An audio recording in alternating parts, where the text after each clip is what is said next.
రాష్ట్రంలో కులగణన శరవేగంగా సాగుతూ ఉంది. దయచేసి ప్రజలందరికీ క్యూ న్యూస్ తరఫున తీన్మార్ మల్లన్నగా మీ సోదరుడిగా చేసేటువంటి రిక్వెస్టు, కులగణనలో ఖచ్చితంగా పాల్గొనండి.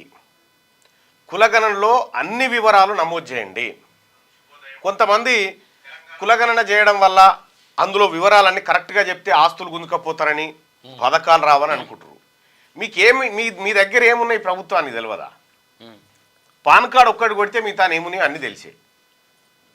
కాబట్టి ఇదేదో గుంజుకోవడానికో పథకాలు రద్దు చేసేటువంటి కార్యక్రమం కాదు. 100% ఇది ప్రజలకు మంచి చేయాలని ప్రభుత్వం సంకల్పించినటువంటి కార్యక్రమం. దయచేసి అందరూ కూడా మీరు కులగణనలో పాల్గొనండి, మీ వివరాలన్నీ చెప్పండి. నిన్న మొన్న చూస్తారు కదా, కల్వకుంట్ల కవిత గారు కూడా కులగణనలో పాల్గొని వివరాలన్నీ నమోదు చేసింది. వాళ్ళకి లేదా? వాళ్ళే పాల్గొని ఇస్తా ఉన్నారు. మీరందరూ కూడా పాల్గొనాలి కదా. ముఖ్యమంత్రి గారు కులగణనలో పాల్గొనేటువంటి వీడియో కూడా ఏమైనా ఉంటే ఆయన పాల్గొనగానే మేము ముందు పెడతాం. మంత్రులు, ఎమ్మెల్యేలు, ఎమ్మెల్సీలు అందరూ కూడా, ప్రతి ప్రజాప్రతినిధి కులగణనలో పాల్గొనండి. మీరు కులగణనలో పాల్గొనకపోతే రిజర్వేషన్ మారుతుంది. మరిగా మంది ఎక్కువ లేకపోతే వీళ్ళు ఎక్కువ లేరని అనుకున్నాడుకో, మళ్ళీ నీకు రావాల్సిన సర్పంచ్ ఇంకోలికి పోతుంది. కాబట్టి ఖచ్చితంగా పాల్గొనండి. మీ వివరాలన్నీ ఏ కులము, ఆ తర్వాత ఏ మతము, ఆ కులంలో మళ్ళా సబ్ క్యాస్ట్ ఏంది, ఇవన్నిటిని నమోదు చేయండి. చాలా ఇంపార్టెంట్ ఇది. ఈ భారతదేశంలో ఎక్కడ జరగనటువంటి ఒక గొప్ప కార్యక్రమం 90 సంవత్సరాల తర్వాత ఈ తెలంగాణ గడ్డ మీద జరుగుతూ ఉంది. దీన్ని మనం వాడుకోకపోతే, దీన్ని మనం యూటిలైజ్ చేసుకోకపోతే మనకు భవిష్యత్తులో ఇక మళ్ళా ఇటువంటి కార్యక్రమం చేసేటువంటి ప్రభుత్వం రాదు, ఉండదు.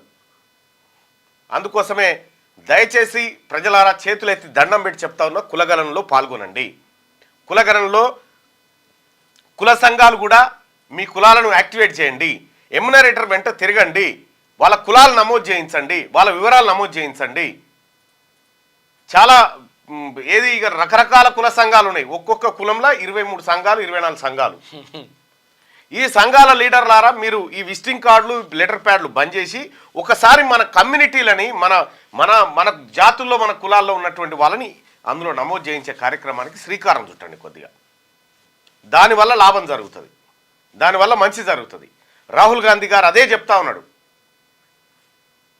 జిత్నా ఆబాదీ ఉత్నా భాగీదారీ అని చెప్పి చెప్తా ఉన్నాడు. దయచేసి అది మనమందరం కూడా టెన్షన్గా పాటించాలి. అలాగే అధికారులు కూడా ఎప్పటికప్పుడు రివ్యూ నిర్వహించి ఎంతవరకు పని ముందుకు పోతా ఉంది, ఎంతవరకు జరుగుతూ ఉంది అనేటువంటి విషయాన్ని కూడా ఎప్పటికప్పుడు మీరు మానిటర్ చేయండి. ఎప్పటికప్పుడు మంత్రులు, ఎమ్మెల్యేలు కూడా మీరు మానిటరింగ్లో పాల్గొనండి. తద్వారా మంచి జరుగుతుంది. రాహుల్ గాంధీ గారి ఆశయం నిలబడాలంటే ఖచ్చితంగా ప్రతి కాంగ్రెస్ పార్టీ కార్యకర్త ఈ కార్యక్రమంలో చురుగ్గా పాల్గొనాలి. ఇది మన పిసిసి అధ్యక్షుడు మహేష్ కుమార్ గౌడ్ పదే పదే చెప్తున్నటువంటి మాట. సో కులగణనలో పాల్గొని మీరు ఉన్నారనే విషయాన్ని సమాజానికి తెలియజేయండి. అది చాలా ఇంపార్టెంట్.